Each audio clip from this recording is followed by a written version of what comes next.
costing $70,000 as we approach. दुनिया की सबसे मशहूर करेंसी जिसका मार्केट कैप आज करीब 95 लाख करोड़ रुपए है, जिसके एक सिक्के की कीमत आज इस वक्त पे 65 लाख रुपए है।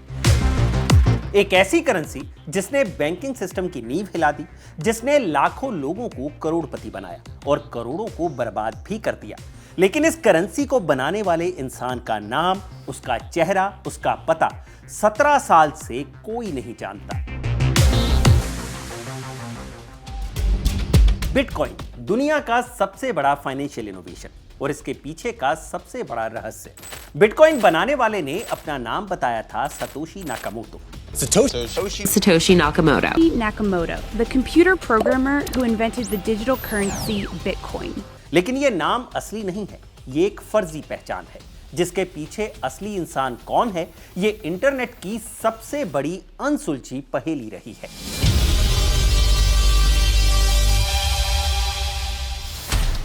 पिछले 17 साल में 100 से ज्यादा नाम सामने आए। एक जापानी अमेरिकी इंजीनियर, एक ऑस्ट्रेलियन ठग जिसने खुद दावा किया कि वो सतोशी नाकामोटो है, लेकिन अदालत ने उसे झूठा करार दिया। एक आयरिश क्रिप्टोग्राफी का स्टूडेंट, यहां तक कि फिल्म अ ब्यूटीफुल माइंड वाले मैथमेटिशियन को बिटकॉइन का जनक माना गया। 2024 में एचबीओ ने एक डॉक्यूमेंट्री बनाई और एक कैनेडियन डेवलपर पीटर टॉड को सतोशी बताया। टॉड ने बताया ये बेतुका है और सबूत भी दिए कि वो सतोशी नाकामोटो नहीं है। यानी दुनिया में इस बात को लेकर हमेशा उत्सुकता रही कि काश उस आदमी का पता चल जाए जिसने बिटकॉइन बनाया है। लेकिन अब इस रहस्य से पर्दा उठ चुका है। 8 अप्रैल 2026 को न्यूयॉर्क टाइम्स ने एक ऐसी इन्वेस्टिगेशन पब्लिश की जो अब तक की सबसे ठोस जांच मानी जा रही है। इस जांच को किया है जॉन कैरेरू ने। इन्होंने पहले भी एक बड़ी हेल्थ केयर कंपनी के फ्रॉड का भंडाफोड़ किया था और अब कैरेरू का दावा है कि बिटकॉइन बनाने वाला सतोशी नाकामोटो कोई और नहीं बल्कि एक 55 साल का ब्रिटिश कंप्यूटर साइंटिस्ट है। ये एक ऐसी इन्वेस्टिगेशन है जिसे जानकर आप हैरान रह जाएंगे। आखिर कौन है सतोशी नाकामोटो, कैसे ये इन्वेस्टिगेशन शुरू हुई और जॉन कैरेरू की जांच कैसे इस ब्रिटिश कंप्यूटर साइंटिस्ट तक पहुंच गई। जांच के वो कौन से तरीके थे जिनके जरिए ब्रिटिश कंप्यूटर साइंटिस्ट को सतोशी नाकामोटो माना गया। साथ ही बताएंगे उस पल की कहानी जब बातों बातों में उसने कबूल भी कर लिया लेकिन फिर वो मुकर गया। इस वीडियो में बिटकॉइन के इन्वेंटर सतोशी नाकामोटो की हर जानकारी देंगे जो आपको हैरान कर देगी। नमस्कार, मैं हूं भूपेंद्र सोनी और आप देख रहे हैं खबरगाम और ये किस्सा है बिटकॉइन के इन्वेंटर माने जाने वाले सतोशी नाकामोटो का।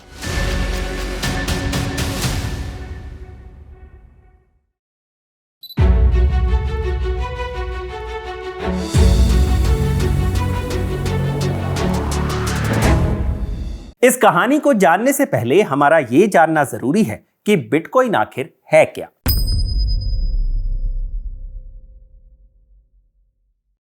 जब आप किसी को 500 रुपए का नोट देते हैं तो किसी तीसरे आदमी को इसकी जानकारी नहीं होती। यह एक सीधा लेन देन है आपके और सामने वाले के बीच में। लेकिन जब आप यूपीआई से पैसे भेजते हैं, क्रेडिट कार्ड से शॉपिंग करते हैं या बैंक ट्रांसफर करते हैं तो बीच में एक तीसरा पक्ष भी जुड़ जाता है, बैंक। और बैंक सब कुछ रिकॉर्ड करता है, कब, कहां, कितना, किसको। सरकार चाहे तो इन रिकॉर्ड से आपकी पूरी जिंदगी ट्रैक कर सकती है। बिटकॉइन इसी समस्या का हल था। एक ऐसा डिजिटल पैसा जो बैंक के बिना, सरकार के बिना, किसी बिचौलिए के बिना सीधे एक इंसान से दूसरे इंसान को भेजा जा सके। जैसे इंटरनेट ने खबरों से न्यूज़पेपर कंपनियों का एकाधिकार छीन लिया, बिटकॉइन ने पैसे से बैंकों का एकाधिकार छीनने की कोशिश की। लेकिन डिजिटल पैसा बनाना आसान नहीं था। सबसे बड़ी समस्या यह थी कि डिजिटल चीजों की कॉपी बनाई जा सकती है। आप एक फोटो भेजते हैं और सामने वाले के पास भी वो पहुंच जाती है। अगर पैसे के साथ भी ऐसा हो तो कोई भी एक सिक्का बनाकर उसे 10 लोगों को भेज दे। इसे डबल स्पेंडिंग कहते हैं, एक ही सिक्का 2 बार खर्च करना। बैंक इस समस्या को हल करता है क्योंकि वो एक सेंट्रल रिकॉर्ड रखता है। लेकिन अगर बैंक को हटाना है तो रिकॉर्ड कौन रखेगा? इसका जवाब दिया एक शख्स ने, दुनिया जिसे सातोशी नाकामोटो के नाम से जानती है। डिजिटल करेंसी में रिकॉर्ड कीपिंग की प्रॉब्लम सॉल्व करने के लिए सतोशी नाकामोटो ने एक तरीका निकाला। नॉर्मल करेंसी का हिसाब बैंक रखता है, डिजिटल करेंसी का रिकॉर्ड कौन रखेगा? सतोशी का जवाब था, सब रखेंगे। बिटकॉइन में हर लेन देन का रिकॉर्ड एक पब्लिक डिजिटल बही खाते में दर्ज होता है, जिसे ब्लॉकचेन कहते हैं। इसे आप एक डिजिटल रजिस्टर की तरह मान सकते हैं। इस रजिस्टर के हर एक पन्ने को ब्लॉक कहा जाता है। इसी ब्लॉक में लेन देन का सारा हिसाब रखा जाता है और यह बही खाता दुनिया भर में हजारों कंप्यूटरों पर एक साथ एक्सेस किया जा सकता है। इन कंप्यूटर्स को नोड्स कहते हैं। अगर कोई एक नोड गलत रिकॉर्ड डालने की कोशिश करे तो बाकी सब उसे रिजेक्ट कर देते हैं। अब अगला सवाल यह है कि यह बिटकॉइन आखिर बनता कैसे है?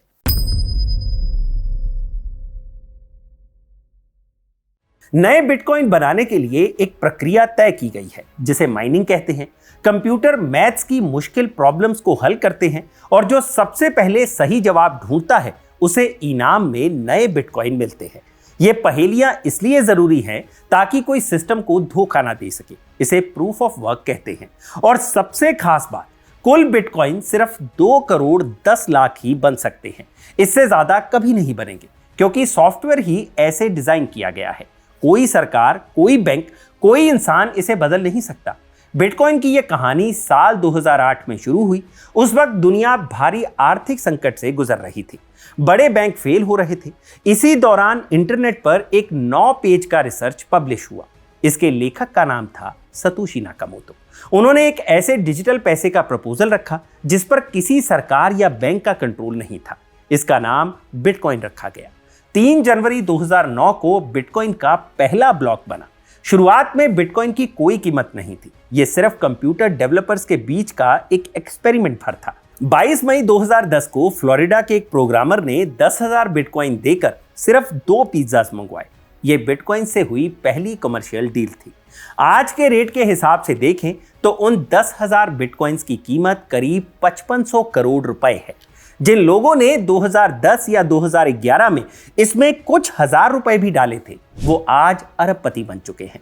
2011 में एक बिटकॉइन की कीमत करीब 80 रुपए थी। आज ये 65 लाख रुपए के आसपास ट्रेड कर रहा है। इस रिटर्न ने कई शुरुआती टेक डेवलपर्स और इन्वेस्टर्स को करोड़पति बनाया। दुनिया भर में ऐसे करीब 1 लाख से ज्यादा लोग हैं जिनके पास कम से कम 10 लाख डॉलर्स यानी करीब 9 करोड़ 33 लाख रुपए के बिटकॉइंस मौजूद हैं। लेकिन इस सफर में काफी लोगों का नुकसान भी हुआ। माउंट गॉक्स उस समय का एक प्रमुख डॉलर टू बिटकॉइन एक्सचेंज था। एक्सचेंज एक ऐसा प्लेटफॉर्म होता है जहां आप नॉर्मल करेंसी से क्रिप्टो खरीद बेच सकते हैं। 2014 में माउंट गॉक्स हैक हो गया और लोगों के लाखों बिटकॉइन चोरी हो गए। इसके अलावा कई लोगों ने अपने डिजिटल वॉलेट का पासवर्ड तक खो दिया। एक अनुमान के मुताबिक कुल 2 करोड़ 10 लाख बिटकॉइंस में से करीब 20% बिटकॉइंस हमेशा के लिए खो चुके हैं, जिन्हें अब कभी रिकवर नहीं किया जा सकता। शुरुआती दिनों में बिटकॉइन का इस्तेमाल सिल्क रोड नाम की वेबसाइट पर खूब हुआ। सिल्क रोड डार्क वेब का एक प्लेटफॉर्म था जहां इल्लीगल चीजें खरीदी और बेची जाती थी। 2013 में अमेरिकी एजेंसियों ने सिल्क रोड को बंद कर दिया और इसके फाउंडर रॉस उल्ब्रिस्ट को गिरफ्तार कर लिया गया। इस घटना से बिटकॉइन कुछ समय के लिए विवादों में आ गया था। बिटकॉइन के असर की बात करें तो इसने धीरे धीरे कई देशों का ध्यान खींचा।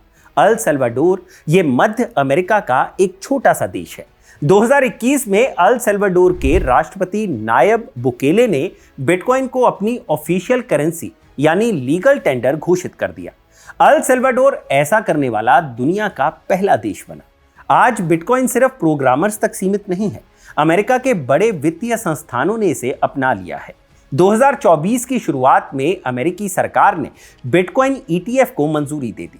ETF एक तरह का इन्वेस्टमेंट फंड होता है जो शेयर बाजार में ट्रेड करता है। इसके बाद ब्लैक रॉक जैसी दुनिया की सबसे बड़ी एसेट मैनेजमेंट कंपनियों ने इसमें हजारों करोड़ रुपए का निवेश किया है। आज बिटकॉइन का total market cap 100 lakh crore रुपए के पार जा चुका है। सतोशी का लिखा वो 9 पेज का कोड आज ग्लोबल फाइनेंस का एक बड़ा हिस्सा बन चुका है। एक ऐसा सिस्टम जो बैंकों के बिना चलता है, जिसे कोई बंद नहीं कर सकता, जिसे कोई हैक नहीं कर पाया और जिसकी कीमत 0 से शुरू होकर 1 करोड़ रुपए प्रति सिक्के से ऊपर जा चुकी है। लेकिन सवाल यह है कि जिस शख्स ने यह पूरा सिस्टम बनाया, उस सातोशी नाकामोटो का क्या हुआ? वो शख्स बिटकॉइन बनाकर गायब हो गया। कोई क्रेडिट नहीं, कोई पैसा नहीं निकाला। उसके पास अंदाजन 11 लाख बिटकॉइन है। आज की कीमत पर करीब 55 से 65 अरब डॉलर, यानी लगभग 5 लाख करोड़ रुपए के बिटकॉइन सातोशी नाकामोटो के पास है, और उसमें से अभी तक एक सिक्का भी नहीं हिला है। इसलिए सातोशी नाकामोटो की पहचान इंटरनेट की सबसे बड़ी पहेली बनी हुई है। लेकिन अब यह पहेली हल हो चुकी है। तो लगे हाथ उस इन्वेस्टिगेशन का किस्सा भी जान लेते हैं, जिससे यह साफ हुआ कि सातोशी नाकामोटो आखिर है कौन।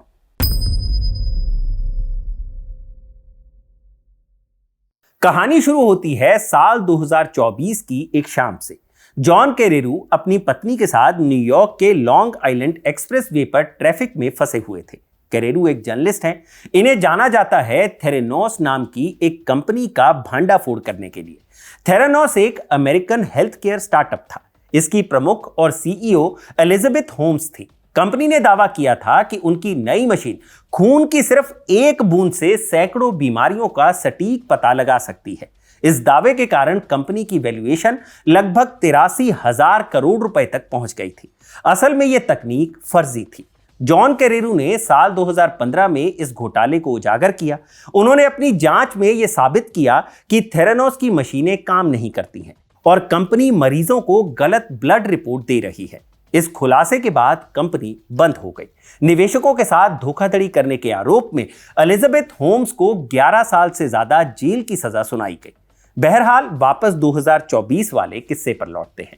उस दिन कैरेरू जब कार ड्राइव कर रहे थे, उनकी पत्नी ने रेडियो बदलकर एक पॉडकास्ट लगा दिया, हार्ड फोक न्यूयॉर्क टाइम्स का एक टेक शो है। उसमें बात हो रही थी एचपीओ की एक नई डॉक्यूमेंट्री की, money electric the bitcoin mystery, जिसमें दावा किया गया था कि सातोशी नाकामोटो की पहचान आखिर हो गई है। कैरेरू के कान खड़े हो गए। वो पहले भी इस पहेली पर काम कर चुके थे। उन्होंने कई महीने एक किताब पर रिसर्च की थी, लेकिन बात आगे नहीं बढ़ पाई थी। कैरेरू ने जब ये डॉक्यूमेंट्री देखी तो उन्हें एचपीओ की थ्योरी कमजोर लगी। एचपीओ ने पीटर टॉड नाम के एक कैनेडियन डेवलपर को सातोशी बताया था, लेकिन उनके सबूत काफी कमजोर थे। लेकिन डॉक्यूमेंट्री में एक सीन था जिसने कैरेरू का ध्यान खींचा। एडम बैक, जो एक ब्रिटिश क्रिप्टोग्राफर हैं और बिटकॉइन दुनिया की एक बड़ी हस्ती माने जाते हैं, वो लातविया के रीगा शहर में एक पार्क के बेंच पर बैठे थे। डॉक्यूमेंट्री बनाने वाले ने बैक के सामने ऐसे कई संदिग्धों के नाम गिनाए जिन पर सातोशी नाकामोटो होने का शक है। लेकिन सस्पेक्ट्स की लिस्ट में जैसे ही एडम का अपना नाम आया तो उनकी बॉडी लैंग्वेज बदल गई।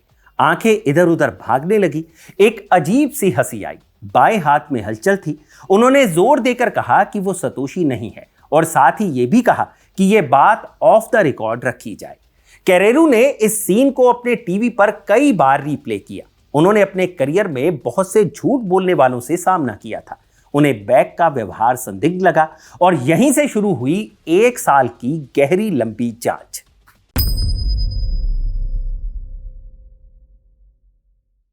अब सवाल यह था कि सातोशी की पहचान कैसे करें। सातोशी इंटरनेट पर गुमनाम रहने में माहिर थे। उन्होंने शायद ही कभी कोई डिजिटल फुटप्रिंट छोड़ा था, लेकिन कुछ चीजें थी जो उन्होंने पीछे छोड़ी थी। पहली, बिटकॉइन का 9 पन्नों का व्हाइट पेपर, जिसमें पूरा सिस्टम समझाया गया था। यह व्हाइट पेपर 31 अक्टूबर 2008 को सातोशी नाकामोटो ने जारी किया था। सातोशी ने इसके अलावा बिटकॉइन टॉक फोरम पर सैकड़ों पोस्ट भी लिखे हैं। ये पोस्ट भी एक तरह का सुराग है। और तीसरी चीज जिससे सातोशी का कुछ सुराग मिलता है, वो है उनके ईमेल्स। खास तौर पर मार्ती माल्मी नाम के फिनलैंड के एक प्रोग्रामर के साथ उनके सैकड़ों ईमेल्स, जो 2024 में एक मुकदमे के दौरान सामने आए। ये व्हाइट पेपर्स, पोस्ट और ईमेल्स तीनों सातोशी ने ही लिखे थे। ये तो सबको क्लियर है कि सातोशी नाकामोटो कोई असली नाम नहीं होगा, लेकिन बिटकॉइन बनाने वाला तो कोई असली इंसान ही होगा जिसने ये सब कोड्स लिखे हैं। और अगर हम सातोशी के लिखे को पढ़ें तो हमें उस असली इंसान के बारे में कुछ बातें पता चल सकती हैं। इसी सोच के साथ जर्नलिस्ट जॉन कैरेरू ने सातोशी की लिखावट को बार बार पढ़ा और कुछ अहम बातें नोटिस की। पहला सुराग, सातोशी की लिखावट में ब्रिटिश और अमेरिकी अंग्रेजी का मिश्रण था। कुछ लोगों ने कहा कि शायद सतोशी अमेरिकी हैं और जानबूझकर ब्रिटिश शब्द इस्तेमाल करते हैं ताकि पहचान छुपी रहे, लेकिन कैरेरू को यह तर्क कमजोर लगा। वजह, बिटकॉइन के पहले ब्लॉक में सतोशी ने एक अखबार की हेडलाइन छाप दी थी। इसे आसान भाषा में समझते हैं कि आखिर हुआ क्या। जब कोई प्रोग्रामर नया सॉफ्टवेयर या कोड लिखता है तो सिस्टम में अक्सर एक छोटी सी जगह होती है जहां वो अपने नोट्स या एक्स्ट्रा जानकारी लिख सकता है। जब सतोशी बिटकॉइन का पहला ब्लॉक बना रहे थे, यानी डिजिटल रजिस्टर का पहला पन्ना, तो इसे लिखते हुए सतोशी ने कोड के अंदर मौजूद खाली जगह में उस दिन के द टाइम्स अखबार की फ्रंट पेज की असली हेडलाइन टाइप कर दी। हेडलाइन थी the Times chancellor on brink of second bail out for banks. इसका मतलब था कि ब्रिटिश सरकार डूबते हुए बैंकों को बचाने के लिए उन्हें दूसरी बार आर्थिक मदद यानी बेल आउट देने वाली है। सतोशी ने ऐसा क्यों किया? इसके पीछे दो अहम वजह हैं। तारीख का पक्का सबूत। अखबार की हेडलाइन डालकर सतोशी ये साबित करना चाहते थे कि बिटकॉइन का पहला ब्लॉक 3 जनवरी 2009 को या उसके बाद ही बना है, उससे पहले नहीं। यह डिजिटल दुनिया में समय को प्रमाणित करने का एक अचूक तरीका है।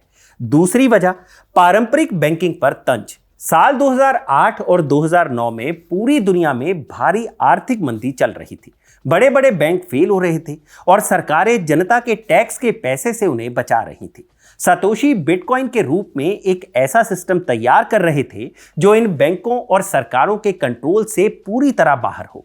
यह हेडलाइन चुनकर सतोशी ने एक तरह का मैसेज देने की कोशिश की। मौजूदा बैंकिंग सिस्टम काम नहीं कर रहा है और दुनिया को एक नए विकल्प यानी बिटकॉइन की जरूरत है। बिटकॉइन के पहले कोड में लिखी इस जानकारी से जॉन कैरेरू को एक सुराग मिला।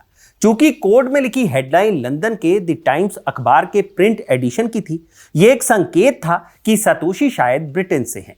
दूसरा सुराग, सतोशी साइफर पंक्स के मेंबर थे। साइफर पंक्स 1990 के दशक की शुरुआत में बने एक समूह का नाम है। ये लोग एक मेलिंग लिस्ट के जरिए बात करते हैं। इसे आप आज के व्हाट्सएप ग्रुप की तरह समझ सकते हैं। बस फर्क इतना है कि इसमें चैट की जगह ईमेल का इस्तेमाल होता है। इन साइफर पंक्स की सबसे बड़ी चिंता थी इलेक्ट्रॉनिक कैश बनाना। ऐसा डिजिटल पैसा जो बिल्कुल कैश की तरह हो, एकदम गुमनाम। कई लोगों ने कोशिश की लेकिन कोई कामयाब नहीं हुआ जब तक बिटकॉइन नहीं आया था। सतोशी ने अपना व्हाइट पेपर साइफर पंक्स की ही एक ब्रांच क्रिप्टोग्राफी लिस्ट पर जारी किया था और वो ग्रुप के कुछ सदस्यों को जानते भी थे। इन दो बातों से कैरेरू को दो शुरुआती सुराग मिले। पहला सुराग ये कि सतोशी ब्रिटिश हो सकते हैं और दूसरा, शायद वो साइफर पंक्स के सदस्य हैं। अब यहां यह जानना भी जरूरी है कि यह कहानी एडम बैक तक कैसे पहुंची। हमने बताया था कि HBO की डॉक्यूमेंट्री में एडम बैक के तौर तरीकों को देखकर कैरेरू को उन पर शक हुआ था। यह शक यकीन में कैसे बदला, यह समझने के लिए पहले यह जानते हैं कि एडम बैक आखिर है कौन।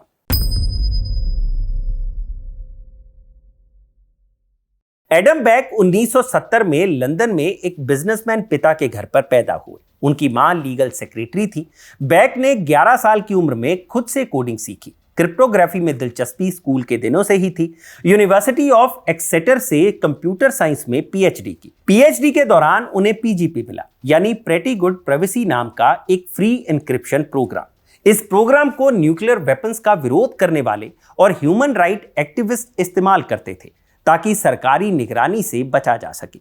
बैक को जब यह प्रोग्राम मिला तो इसमें इतने डूब गए कि पीएचडी की थीसिस आखिरी 6 महीनों में जल्दबाजी में लिखनी पड़ी। यहां ध्यान दीजिए, पीजीपी क्रिप्टोग्राफी पर आधारित है। बिटकॉइन भी उसी तकनीक पर काम करता है। बैक की थीसिस का सब्जेक्ट था डिस्ट्रीब्यूटेड कंप्यूटर सिस्टम, यानी ऐसे सिस्टम जो कई अलग अलग कंप्यूटर्स पर चलते हैं। बिटकॉइन भी ऐसा ही सिस्टम है और बैक की थीसिस का प्रोजेक्ट C++ लैंग्वेज पर आधारित था। सतोशी ने बिटकॉइन का पहला सॉफ्टवेयर भी C++ पर ही लिखा था।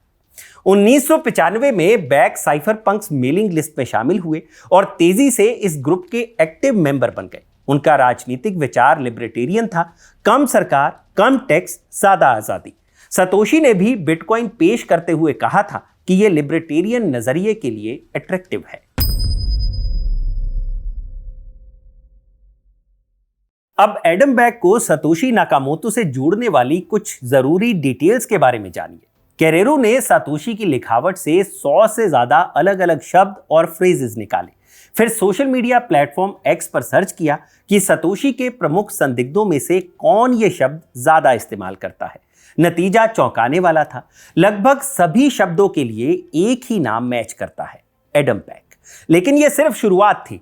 असली बात तब सामने आई जब कैरेरो ने साइफरपंक्स मेलिंग लिस्ट के आर्काइव में गोता मारा।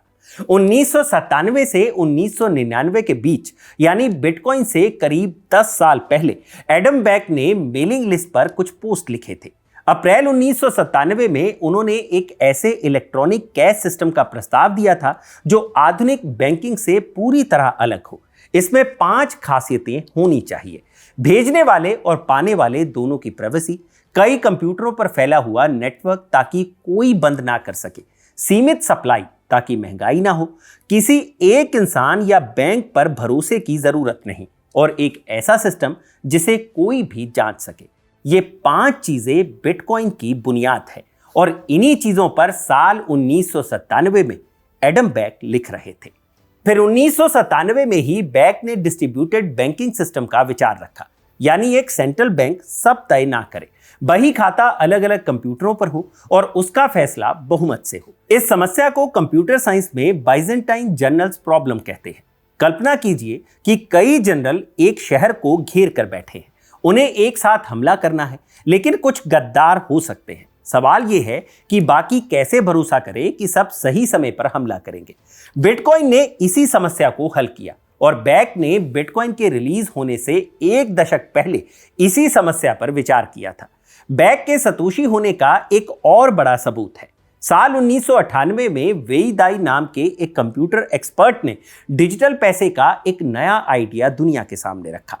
उन्होंने अपने इस आइडिया को बी मनी नाम दिया। इस बी मनी सिस्टम का एक अहम नियम था। नियम यह था कि जो कंप्यूटर मुश्किल मैथ्स की प्रॉब्लम सॉल्व करेगा, उसे इनाम के तौर पर नए सिक्के मिलेंगे। तब एडम बैक ने वेई दाई को सलाह दी थी कि बी मनी के गणित वाले सवालों के लिए उनके हैश कैश सिस्टम का इस्तेमाल करना एकदम सही रहेगा।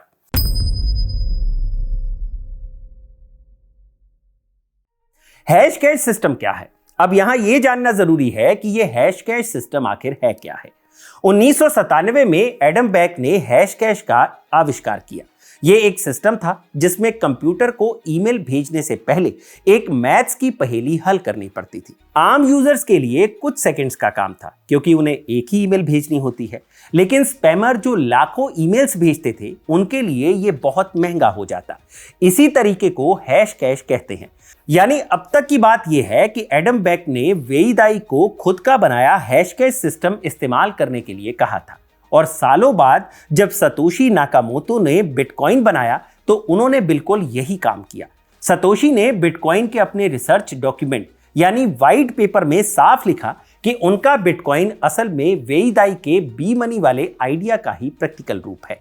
आसान शब्दों में कहें तो सतोशी ने वेई दाई का बी मनी लिया और उसमें एडम बैक का हैश कैश सिस्टम मिला दिया।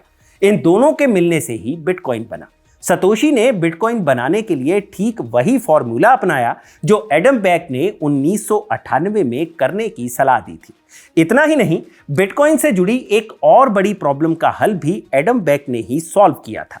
लगे हाथ इस प्रॉब्लम के बारे में भी जान लेते हैं। आम करेंसी के साथ क्या होता है? सरकारें जरूरत पड़ने पर नए करेंसी नोट छापती हैं। बाजार में पैसा ज्यादा छपने से उनकी वैल्यू गिरती है और चीजों के दाम बढ़ जाते हैं। इसे हम महंगाई कहते हैं। बिटकॉइन को इस समस्या को खत्म करने के लिए ही बनाया गया था, इसलिए बिटकॉइन लिमिटेड है। बिटकॉइन की अधिकतम सीमा करीब 2 करोड़ 10 लाख तय है, यानी इससे ज्यादा और बिटकॉइन नहीं बन सकते। अब एक और प्रॉब्लम समझिए। बिटकॉइन माइन करने के लिए कंप्यूटर पहेलियां हल करते हैं, लेकिन एक दिक्कत यह थी कि पावरफुल कंप्यूटर बनाने वाले लोग बहुत तेजी से पहेलियां हल कर सकते हैं। अगर ऐसा होता तो 2 करोड़ 10 लाख बिटकॉइन की जो अधिकतम लिमिट है, वो सालों के बजाय कुछ ही महीनों में माइन हो जाती। मार्केट में अचानक लाखों नए बिटकॉइन आ जाते और उनकी सप्लाई जरूरत से ज्यादा हो जाती। सप्लाई एकदम से बढ़ने के कारण बिटकॉइन की वैल्यू क्रैश कर जाती। यह बिल्कुल किसी सरकार द्वारा बहुत सारे नए नोट छापने जैसा ही होता। इस प्रॉब्लम को सॉल्व करने के लिए बिटकॉइन माइन करने का तरीका थोड़ा अलग बनाया गया है। बिटकॉइन के कोड में एक ऑटोमेटिक नियम है। नियम यह है कि दुनिया भर के कंप्यूटर चाहे जितने भी पावरफुल हो जाएं, एक नया ब्लॉक जिसमें नए बिटकॉइन मिलते हैं उसे बनने में औसतन 10 मिनट का ही समय लगना चाहिए। अगर नेटवर्क में ज्यादा पावरफुल कंप्यूटर जुड़ते हैं और वो पहेली को 10 मिनट से कम में हल करने लगते हैं तो सिस्टम उस मैथ्स की पहेली को अपने आप और ज्यादा मुश्किल कर देता है। उसके उलट अगर कंप्यूटर कम हो जाए तो पहेली थोड़ी आसान हो जाती है। इसी वजह से कोई भी बिटकॉइन को रातों रात माइन नहीं कर सकता और इसकी सप्लाई कंट्रोल में रहती है। बैक और सतोशी नाकामोटो के बीच कनेक्शन का एक और उदाहरण देखिए। 1999 में बैक ने एक बात कही थी। उसने कहा था, डिजिटल कैश में सबसे बड़ी समस्या यह है कि अगर कोई एक ही सिक्का 2 बार खर्च करे तो कैसे पकड़े। बैक ने सुझाव दिया कि हर लेन देन की एक टाइम स्टैंप हो। सतोशी ने बिटकॉइन में यही किया। इसके अलावा आपने सुना होगा कि बिटकॉइन पर बिजली की खपत का आरोप लगता है। एक बिटकॉइन माइन करने के लिए काफी ज्यादा बिजली की खपत होती है। इस प्रॉब्लम के जवाब में सतोशी नाकामोटो ने कहा था कि चाहे बिजली ज्यादा खर्च हो रही हो लेकिन यह फिर भी बैंकिंग सिस्टम से कम बर्बादी है। दिलचस्प बात यह है कि सतोशी ने यह बात साल 2008 में कही। वही बैक ने ठीक यही बात 1998 और 1999 में कही थी। इस पूरी कहानी से पता चलता है कि एक इंसान ने बिटकॉइन की लगभग हर बुनियादी अवधारणा 10 साल पहले सोच ली थी, लिखती थी और जब बिटकॉइन बना तो हूबहू यही सब चीजें इंप्लीमेंट हुई।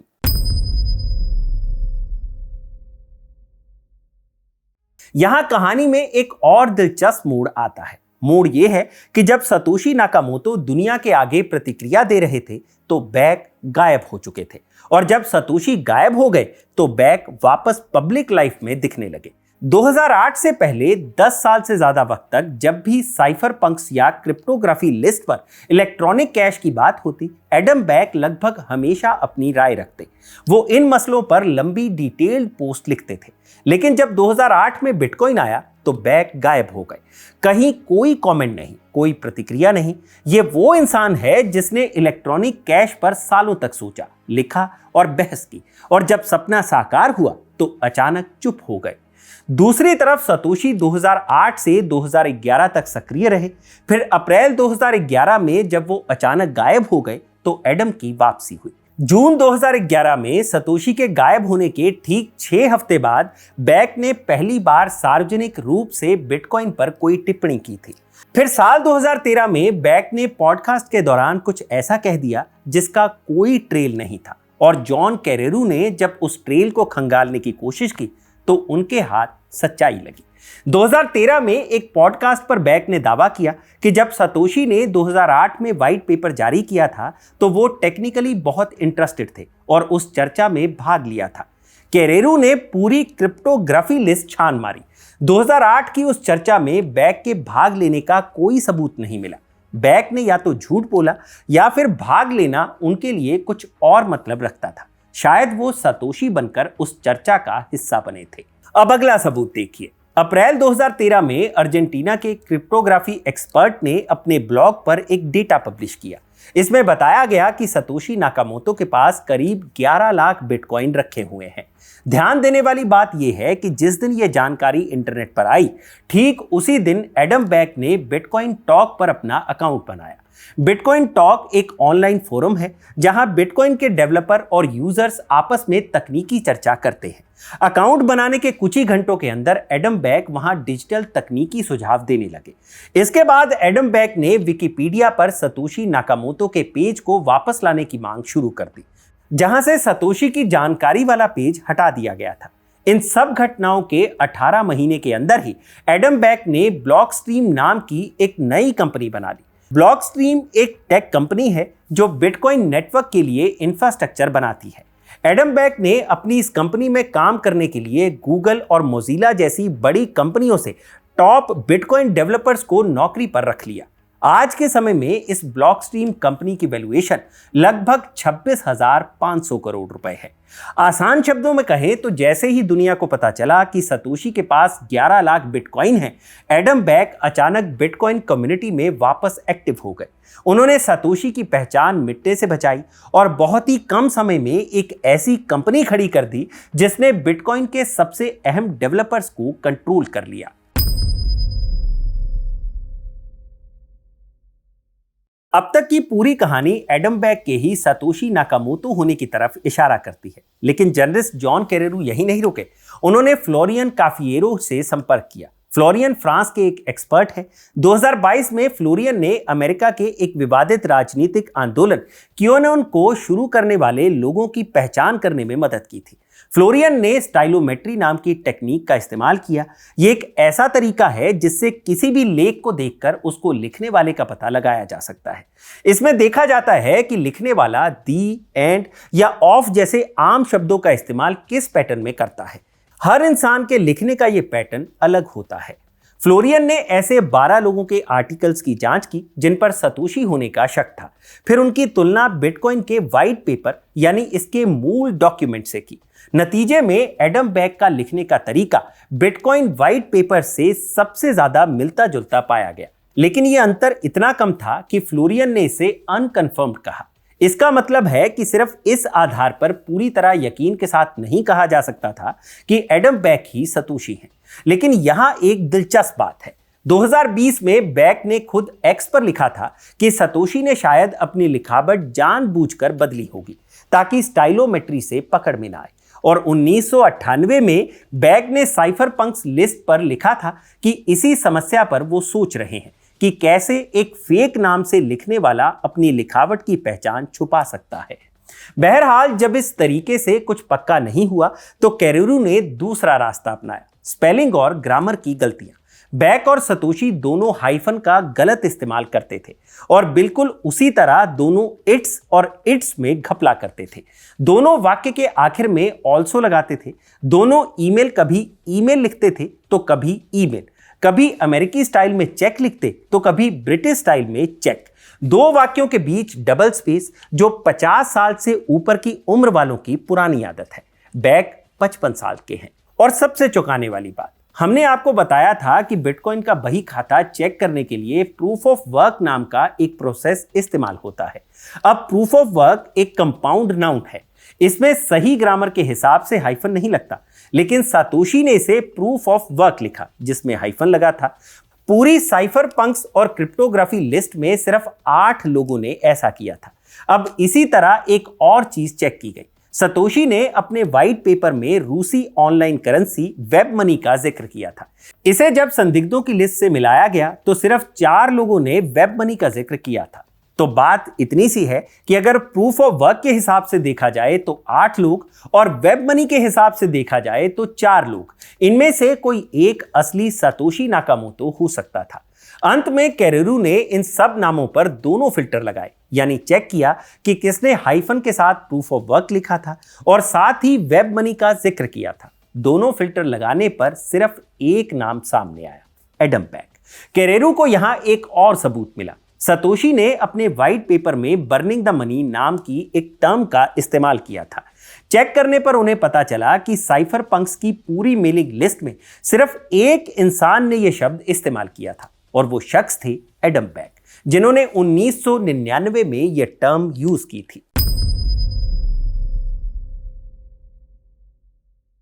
यह कहानी अभी और आगे बढ़ती है। देखिए न्यूयॉर्क टाइम्स की ताजा रिपोर्ट को सतोशी नाकामोटो पर अब तक की सबसे डिटेल्ड इन्वेस्टिगेशन माना जा रहा है। वो इसलिए क्योंकि जर्नलिस्ट जॉन कैरेरू ने इस तहकीकात में कोई कोना नहीं छोड़ा है। दोनों ने साइफरपंक्स, क्रिप्टोग्राफी और हैशकैश तीनों मेलिंग लिस्ट के पुराने आर्काइव्स इकट्ठा किए और एक विशाल डेटाबेस बनाया। 1992 से अक्टूबर 2008 तक, यानी सतोशी के प्रकट होने से एक दिन पहले तक इन लिस्टों पर 34,000 से ज्यादा लोगों ने पोस्ट किया था। स्पैमर्स और कम पोस्ट करने वालों को हटाकर 1,615 लोग बचते हैं। फिर जिन्होंने कभी डिजिटल मनी पर बात नहीं की उन्हें हटाया गया, 620 लोग बचे और उन 620 लोगों ने कुल 1,34,308 पोस्ट लिखी थी। अब इन पर कई फिल्टर्स लगाए गए। सतोशी के लिखे वो शब्द जिनका कोई पर्यायवाची नहीं था, उनमें सबसे ज्यादा मैच एडम बैक के साथ था। ऐसे शब्दों की संख्या 521 थी। उनके अलावा सतोशी ने 325 अलग अलग हाइफन की गलतियां की थी। एडम ने सेम टू सेम 67 ऐसी ही गलतियां की थी। फिर एक के बाद एक फिल्टर लगे। 562 लोग जो कभी डबल स्पेस इस्तेमाल करते थे, 434 ऐसे लोग जो ब्रिटिश स्पेलिंग इस्तेमाल करते थे, 114 वो जो इट्स और इट्स में गलती करते थे। 56 लोग वो थे जो वाक्य के अंत में ऑल्सो लगाते थे। 20 वो थे जो बग फिक्स 2 शब्दों में लिखते और हाफ वे 1 शब्द में। इनमें से 8 लोग ऐसे थे जो सतोशी की तरह कुछ कंपाउंड एडजेक्टिव्स में हाइफन नहीं लगाते थे, लेकिन डबल स्पेंडिंग में लगाते थे। और फिर आखिरी फिल्टर के जरिए यह चेक किया गया कि कोई ईमेल और ईमेल दोनों लिखता है, ई कैश और इलेक्ट्रॉनिक कैश दोनों, चेक और चेक दोनों यूज करता है, और ऑप्टिमाइज दोनों शब्द कौन लिखता है। जवाब था सिर्फ एक नाम, एडम बैक। इन तमाम सबूतों के आधार पर नवंबर 2025 में जॉन कैरेरू ने एडम बैक को ईमेल किया और सीधे लिखा कि उनका निष्कर्ष है कि बैक ही सतोशी है। कोई जवाब नहीं आया। तो जनवरी 2026 में कैरेरू अल सल्वाडोर पहुंच गए, जहां बैक एक बिटकॉइन कॉन्फ्रेंस में बोलने वाले थे। कॉन्फ्रेंस हॉल में बैक से मुलाकात हुई। बैक अगली सुबह होटल लॉबी में मिलने के लिए राजी हुए। जब कैरेरू पहुंचे तो बैक के साथ उनकी नई बिटकॉइन ट्रेजरी कंपनी के 2 अधिकारी भी मौजूद थे। यह कंपनी स्टॉक मार्केट में लिस्ट होने वाली थी और अमेरिकी सिक्योरिटीज कानून के तहत बैक को हर अहम जानकारी सार्वजनिक करनी होगी। अगर वो सतोशी हैं तो 11 लाख बिटकॉइन का जखीरा मटेरियल इंफॉर्मेशन है जो निवेशकों को बताना जरूरी है। लगभग 2 घंटे तक कैरेरू ने एक एक सबूत पेश किया। बैक ने हर बार इनकार किया, लेकिन कुछ सवालों पर उनका चेहरा लाल हो गया और वो कुर्सी पर बेचैन हो गए। जब पूछा गया कि सतोशी के एक्टिव रहने के दौरान आप क्रिप्टोग्राफी लिस्ट से क्यों गायब थे, तो जवाब आया, काम में व्यस्त था। जब पूछा गया कि पॉडकास्ट पर क्यों कहा कि आपने 2008 की चर्चा में हिस्सा लिया जबकि इसका कोई सबूत नहीं है, तो बैक डिफेंसिव हो गए। और फिर वो पल आया जिसे कैरेरू सबसे अहम मानते हैं। ये वो पल था जब थोड़ी देर के लिए बैक का नकाब थोड़ा नीचे जरूर हुआ ये कि कैरेरू बैक को सतोशी नाकामोटो की कही एक बात बताते हैं। सतोशी की कोट थी, I am better with code than with words. कैरेरू आगे कुछ कहते इससे पहले बैक ने जवाब दिया कि मैंने तो बहुत बात की है। बैक का जवाब कुछ ऐसा था जैसे वो सतोशी बनकर बोल रहे हो। हालांकि बैक समझ गए थे कि उन्होंने गलती कर दी है, लेकिन कैरेरू के लिए इतना काफी था। इस मुलाकात के बाद कैरेरू ने बैक को एक ईमेल लिखी। इसमें कैरेरू ने उन्हें लिखा कि कैसे उनकी जबान फिसली और उन्होंने सतोशी को मैं कहा। तो बैक ने जवाब दिया कि वो सामान्य बातचीत कर रहे थे। हालांकि कैरेरू का कहना है कि उन्होंने तो सतोशी की कोट के बारे में पूछा था, कोई सामान्य बात नहीं कही थी। बैक ने एक और बात कही जो कैरेरू को अजीब लगी। जब उनसे कहा गया कि आपने बिटकॉइन की हर अवधारणा 10 साल पहले सोच ली थी, तो बैक ने कहा, clearly I am not Satoshi, that's my position. ये एक रिटोरिकल स्टेटमेंट लगा, जैसे कोई अपना पोजीशन बता रहा हो, तथ्य नहीं। फिर जल्दी से उन्होंने जोड़ा, and it's true as well for what it वर्थ्स।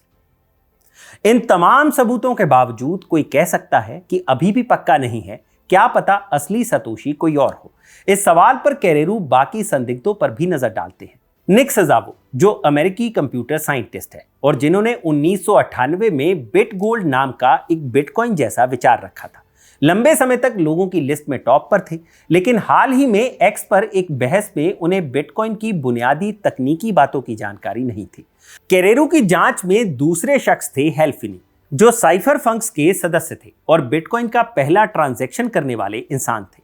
लेकिन अप्रैल 2009 में जब सतोशी ईमेल भेज रहे थे, उसी समय फिनी की फोटो एक 10 मील की मैराथन में दौड़ते हुए खींची गई। और सबसे बड़ी बात, फिनी की 2014 में ALS बीमारी से मृत्यु हो गई, जबकि सतोशी ने अगस्त 2015 में एक आखिरी बार ईमेल भेजा। कैरेरू की जांच में तीसरे शख्स थे लेन सेसमैन, सॉफ्टवेयर इंजीनियर थे जिनकी मृत्यु 2011 में हो गई थी, तो वो भी 2015 वाला ईमेल नहीं भेज सकते। HBO की पसंद पीटर टॉड थे, जो 2008 में सिर्फ 23 साल के थे। इतनी कम उम्र में इतनी बड़ी समस्या हल करना, जो अनुभवी क्रिप्टोग्राफर नहीं कर पाए, मुश्किल लगता है। और HBO की डॉक्यूमेंट्री के बाद टॉड ने वाइड मैगजीन को एक ऐसी फोटो दिखाई जिनसे साबित हुआ कि जब सतोशी बिटकॉइन पर लिख रहे थे, उस वक्त वो स्कीइंग कर रहे थे या गुफाओं में घूम रहे थे। आज जब ये रिपोर्ट आई तो बिटकॉइन समुदाय बटा हुआ है। कुछ लोग इसे अब तक की सबसे ठोस जांच मान रहे हैं। कुछ कह रहे हैं कि स्टाइलोमेट्री से सतोशी पकड़ में नहीं आ सकते। जेमसन लोप, जो बिटकॉइन के एक प्रमुख डेवलपर हैं, उनका कहना है कि ऐसे कमजोर सबूतों से एडम बैक पर निशाना लगाना गलत है। बैक ने इस रिपोर्ट के जवाब में एक्स पर लिखा है, मैं सतोशी नहीं हूं, मैं क्रिप्टोग्राफी, ऑनलाइन प्राइवेसी और इलेक्ट्रॉनिक कैश पर जल्दी से सक्रिय था, इसलिए भाषा और विचारों में समानता स्वाभाविक है। ये इत्तेफाक है और मिलती जुलती बातें हैं। आखिर में सच्चाई ये है कि जब तक सतोशी खुद अपने पुराने बिटकॉइन वॉलेट से एक सिक्का नहीं हिलाते या अपनी प्राइवेट की से कोई मैसेज साइन नहीं करते, तब तक हर पहचान एक तर्क रहेगी, सबूत नहीं। लेकिन न्यूयॉर्क टाइम्स की यह जांच अब तक का सबसे डिटेल्ड मैप है और ये मैप एक ही दिशा में इशारा करता है। एक 55 साल का ब्रिटिश क्रिप्टोग्राफर जिसने 10 साल पहले बिटकॉइन की हर बुनियाद रच दी, जो सतोशी के आने पर चुप हो गया, सतोशी के जाने पर लौट आया और जब सबूतों का पहाड़ सामने रखा गया तो बोला, clearly I am not Satoshi, that's my position. वैसे बिटकॉइन की खूबसूरती शायद इसी में है कि इसे किसी लीडर की जरूरत नहीं, कोड अपने आप चलता है, कोई एक इंसान इसे बंद नहीं कर सकता। बिटकॉइन कम्युनिटी में एक कहावत बहुत मशहूर है, वी आर ऑल सतोशी, हम सब सतोशी हैं। लेकिन इंसानी जिज्ञासा कभी ऐसी पहेली को अनसुलझा नहीं छोड़ती और आज के बाद यह पहेली पहले से थोड़ी कम अनसुलझी लग रही है, क्योंकि पहली बार किसी ने विद डिटेल यह साबित किया है कि सतोशी नाकामोटो आखिर है कौन। तो यह था सतोशी नाकामोटो की खोज से जुड़ी डिटेल्ड इन्वेस्टिगेशन पर हमारा किस्सा, जिसे लिखा था मेरे साथी कमल ने और कैमरा के पीछे रिकॉर्ड किया है मेरे साथी इरशाद ने। यह किस्सा आपको कैसा लगा हमें कमेंट सेक्शन में जरूर बताइएगा। और एडम बैक ही क्या सतोशी नाकामोटो है, आप इसके बारे में क्या सोचते हैं वो भी बताइएगा। आगे आप किस्सा के एपिसोड में कौन सी कहानी सुनना चाहते हैं वो भी बताइए। बाकी इस एपिसोड को बनाने में मेरे और कई साथियों का योगदान रहता है, तो उनके नाम भी आप स्क्रीन पर देख सकते हैं। फिलहाल के लिए मुझे इजाजत दीजिए। मैं हूं भूपेंद्र सोनी और देखते रहिए खबरगांव। शुक्रिया।